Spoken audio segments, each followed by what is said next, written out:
صاحب عقل کو یہ تدبر کرنا چاہیے، یہ تفکر کرنا چاہیے، یہ غور و خوض کرنا چاہیے کہ وہ کون سے افعال ہیں کہ جن سے خدا اور رسول راضی ہوتے ہیں، اور وہ کون سے افعال ہیں کہ جن سے خدا اور رسول ناراض ہو جاتے ہیں۔ اس سلسلے میں جب ہم نے تاریخ کا مطالعہ کیا تو حدیث پیغمبر نے بڑھ کر آواز دی، فاطمۃ بضعۃ منی من آذاہا فقد آذانی ومن آذانی فقد آذ اللہ، کہ جس نے فاطمہ زہرا کو اذیت دی اس نے مجھے اذیت دی، اور جس نے مجھے اذیت دی اس نے اللہ کو اذیت دی۔ عزیزان گرامی، اب نتیجہ یہ نکلا کہ اگر کوئی چاہتا ہے کہ خدا اور رسول اس سے راضی ہو جائے تو اس کے لیے ضروری یہ ہے کہ پہلے شہزادی کونین کو راضی کر لیں، اس لیے کہ جن سے شہزادی کونین راضی نہیں ہے نہ ان سے خدا راضی ہے نہ ان سے رسول راضی ہے۔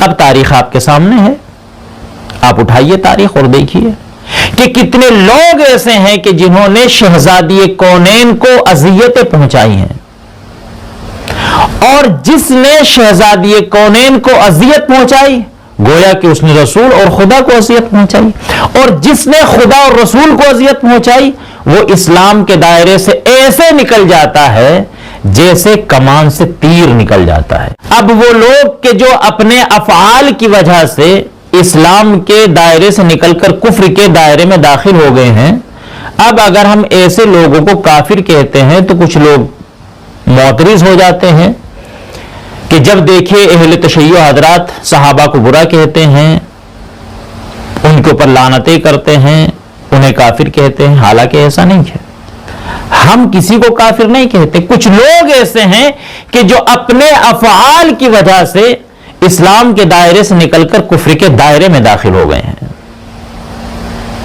عزیزان گرامی، ایک بات یاد رکھیے گا،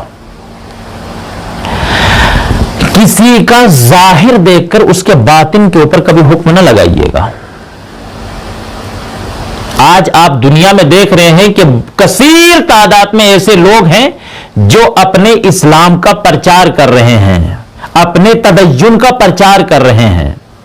آپ ان کا چہرہ دیکھیے تو اسلام والا، ان کا حلیہ دیکھیے تو اسلام والا، ان کا لباس دیکھیے تو اسلام والا، نمازوں میں کوئی ان سے آگے نہیں، روزہ رکھنے میں کوئی ان سے آگے نہیں، حج کرنے میں کوئی ان سے آگے نہیں، جو مسجد نبوی کے متولی بنے ہوئے ہیں، جو امام الحرمین بنے ہوئے ہیں، خانہ کعبہ کے محافظ بنے ہوئے ہیں، جو روضہ رسول کے مجاور بنے ہوئے ہیں، جن کا پورا زور اسلام کے اوپر ہے، ظاہر کرتے ہیں کہ ہم سے بڑا کوئی اسلام نہیں، کوئی دیندار نہیں۔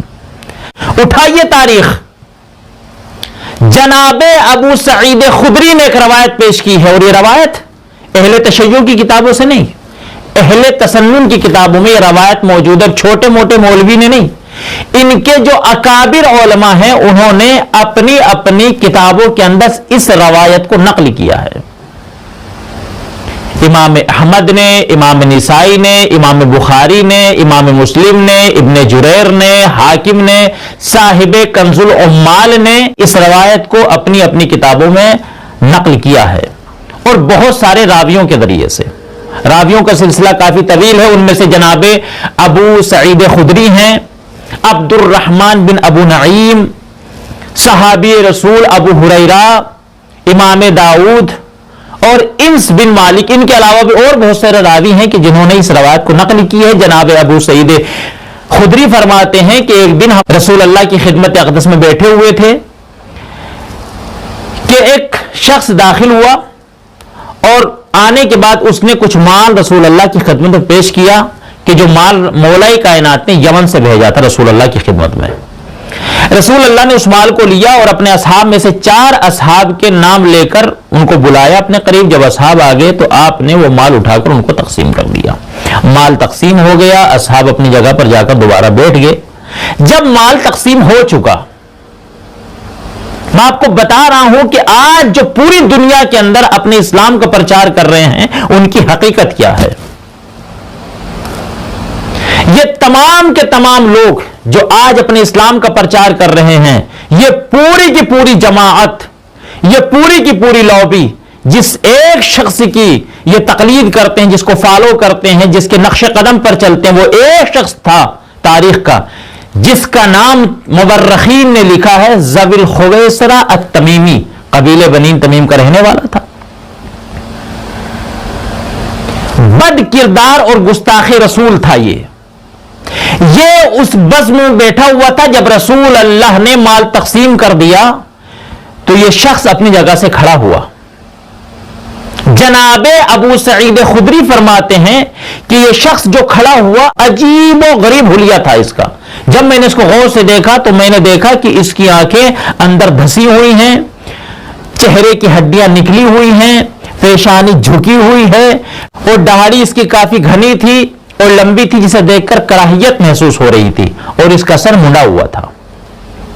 عجیب حلیے کا انسان تھا۔ ایک مرتبہ کھڑا ہوا، کہتا یا رسول اللہ خدا کا خوف کیجئے۔ جناب ابو سعید خدری بیان کرتے ہیں کہ جیسے ہی اس شخص نے رسول اللہ کی شان میں گستاخی کی تو یہ سننے کے بعد تمام اصحاب جو وہاں پر بیٹھے تھے حرکت میں آ گئے، اور سب کا ہاتھ قبضہ تلوار پر پہنچا، اور رسول اللہ کا مزاج بدلا اور جبین رحمت کے اوپر غضب کی شکن نمودار ہو گئی۔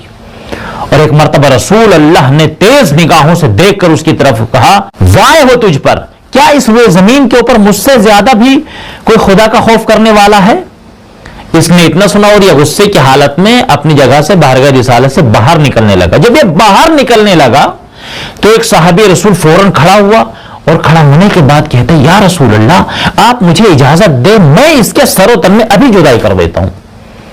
یہ صاحب ایسے ہی موقعوں کے اوپر جوش میں آتے تھے، انہوں نے دیکھ لیا تھا بہت کمزور سا انسان ہے، اس کو مار دوں گا۔ آج تک تو میدان میں بیچارے نے کچھ کام کیا نہیں تھا، سوچ رہا تھا کہ ہاں تاکہ تاریخ میں میرا بھی نام آئے کہ ہاں میں نے بھی ایک گستاخی رسول کو مارا تو تھا۔ رسول اللہ نے اس کی طرف دیکھا اور دیکھنے کے بعد کہا کہ بیٹھ جاؤ، اسے مارنے کی ضرورت نہیں۔ یہ تحمل اور یہ صبر دیکھے رسول اللہ کا۔ جب وہ چلا گیا تو رسول اللہ نے اصحاب سے فرمایا کہ تمہیں بتاؤں کہ یہ شخص کون تھا اور مستقبل میں کیا گل کھلانے والا ہے؟ تو اصحاب نے کہا یا رسول اللہ بتائیں۔ تو رسول خدا نے فرمایا کہ ایک زمانہ ایسا آئے گا کہ اس کی نسل سے اور اس کے پیروکاروں سے ایک جماعت اٹھے گی جو دین کو بہت زیادہ ظاہر کرے گی، جن کا حلیہ دیندار ہوگا، جن کا چہرہ دیندار ہوگا، جن کا لباس دیندار ہوگا، نمازیں بہت زیادہ پڑھیں گے، روزے بہت زیادہ رکھیں گے، حج بہت زیادہ کریں گے، قرآن کی بہت زیادہ تلاوت کریں گے، مگر قرآن ان کے حلق سے نیچے نہیں اترے گا اور قرآن کی آیتیں ان کے دل کے اوپر کوئی اثر نہیں کریں گی۔ اور ایک وقت وہ آئے گا کہ جب یہ لوگ طاقت اور قوت میں آ جائیں گے تو یہ لوگ اکٹھا ہونے کے بعد حملہ کریں گے، اور ان کے حملے کی نوعیت یہ ہوگی کہ ہر بت پرست، ہر کافر اور ہر مشرک کو یہ چھوڑ دیں گے اور صرف تلوار چلے گی تو اہل اسلام پر تلوار چلے گی۔ اللہ اکبر۔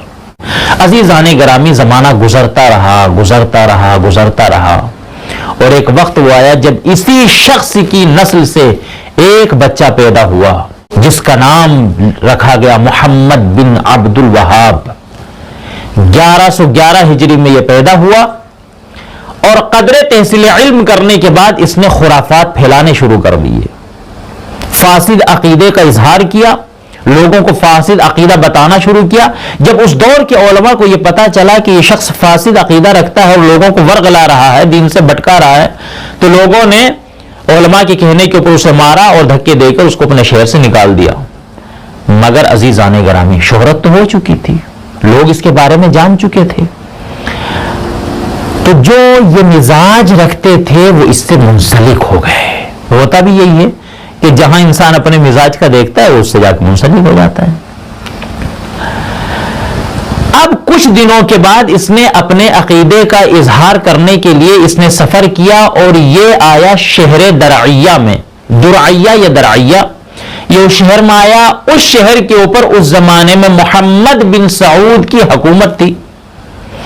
محمد بن سعود کو اس کے بارے میں خبر مل چکی تھی، وہ بڑا لالچی قسم کا انسان تھا۔ اس نے کہا کہ یہ تو میرے کام کا انسان ہے۔ وہ اس سے ملا اور اس سے کہا کہ اگر آپ یہ چاہتے ہیں کہ آپ کا عقیدہ آپ کے پورے شہر بلکہ دوسرے گاؤں، دوسرے شہروں اور پورے ملک اور دوسرے ممالک تک پھیل جائے تو آپ کو میرے ساتھ ایک اتفاق کرنا ہوگا. آپ میری حکومت کی تائید کریں، میں آپ کے عقیدے کا اجرا کرتا ہوں تلوار کے زور پر. یہ راضی ہو گیا. اور ہوتا یہی ہے عزیزان گرامی، آپ پوری تاریخ اٹھا کر دیکھ لیجئے کہ دنیا دار بادشاہوں نے جب بھی اپنی حکومت کا لوہا منوایا ہے تو علماء نما جاہلوں کو ہمیشہ اعلی کار بنایا ہے اور اپنی حکومت کی ان سے تائید کرائی ہے. اس نے کہا کہ ٹھیک ہے میں راضی ہوں. اب یہ دو طاقتیں ملی، ایک سیاسی اور ایک دینی، دونوں طاقتوں نے مل کر ایک لشکر بنایا اور انہوں نے سب سے پہلے اپنے جو شہر کے قریب گاؤں اور شہر تھے ان کے اوپر حملہ کر دیا. اور حملے کی کیفیت اور نوعیت وہی تھی جو رسول خدا نے بیان فرمایا تھا کہ یہ لوگ کفار کو چھوڑیں گے اور مسلمانوں کو قتل کریں گے. انہوں نے کسی مشرک کو، کسی کافر کو، کسی یہودی کو قتل نہیں کیا. مسلمانوں کے پاس گئے اور ان سے جانے کے بعد کہا کہ ہمارا یہ عقیدہ ہے، اگر آپ اس کو تسلیم کرتے ہیں تو ٹھیک ہے ورنہ آپ کو قتل کر دیا جائے گا. جن لوگوں نے ان کے عقیدے کو تسلیم کر لیا وہ بچ گئے، باقی انہوں نے سب کو ایک طرفہ قتل کرنا شروع کیا. ایک گاؤں سے دوسرے گاؤں میں، دوسرے گاؤں سے تیسرے گاؤں، اسی طریقے سے یہ گاؤں در گاؤں، شہر در شہر قتل کرتے ہوئے پورے ملک کے اوپر انہوں نے اپنا قبضہ کر لیا. اور اس کے بعد انہوں نے رخ کیا عراق کا. عراق میں داخل ہوئے اور انہوں نے ایک طرفہ قتل کرنا شروع کر دیا. قتل کرتے رہے یہاں تک کہ انہوں نے پورا شہر اجاڑ دیا اور آخر میں حرم امام حسین میں داخل ہوئے. وہاں سے جتنے بھی درہم و دینار، سونا چاندی، جتنے تبرکات رکھے تھے سب کو لوٹا اور آخر میں امام حسین کے روضے کو انہوں نے مسمار کر دیا. خدا کی لعنت ہو ان کے اوپر. مسمار کرنے کے بعد اب انہوں نے رخ کیا کہ اب نجف کی طرف چلتے ہیں اور یہی ارادہ نجف کے بارے میں رکھتے تھے، مگر یہ اپنی ناپاک کوششوں میں ناکام رہے اور وہیں سے انہوں نے اپنا ارادہ بدلا اور یہ واپس اپنے شہر چلے گئے. وہاں سے کچھ دنوں کے بعد پھر انہوں نے اپنی فوج کو تیار کیا اور تیار کرنے کے بعد انہوں نے مکہ معظمہ کے اوپر حملہ کیا. ایسا حملہ کیا کہ انہوں نے چاروں طرف سے قتل و غارت مچانا شروع کی اور اس طریقے سے انہوں نے مکہ معظمہ کے تقدس کو بالکل پامال کر دیا.